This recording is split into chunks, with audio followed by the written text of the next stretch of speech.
ছাত্র ভাইয়েরা সম্মানিত উপস্থিত আছে, সুযোগ সুবিধা সামাজিক নিরাপত্তা করা।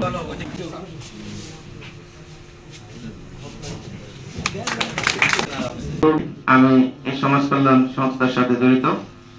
আজকে আমাদের অনেক ভাই এই বিভিন্ন স্বেচ্ছাসেবী সংগঠন। ছাত্রদের মধ্যে কেউ আছে কিনা, অন্তত এক দুজন ছাত্র রাখি, যেন তাদের কোনো মতামত থাকলে বা তাদের কোনো ভিউজ থাকলে সেটি নেওয়ার জন্য। তো আমাদের সমাজসেবা আসলে এমন একটি বিভাগ বা দপ্তর, এটির স্লোগানের মধ্যে এটি বলে গেছে আসলে যার কারণে তার আছে সমাজসেবা কথাটি অত্যন্ত প্রাসঙ্গিক। কারণ সমাজসেবা দেখবেন যে কাজ করবে সবচেয়ে সমাজের অবহেলিত জনগোষ্ঠী নিয়ে সমাজসেবা কাজ করে। আছেন ওইখানে তারা গিয়ে আইডি কার্ডটা দিয়ে আসে আর ফিটা দিয়ে আসে, আবেদন কোনো ফিও নেই, কিন্তু ওইখানে তারা 100-200 টাকা করে ফিও দিচ্ছে। আস্তে আস্তে জি জি।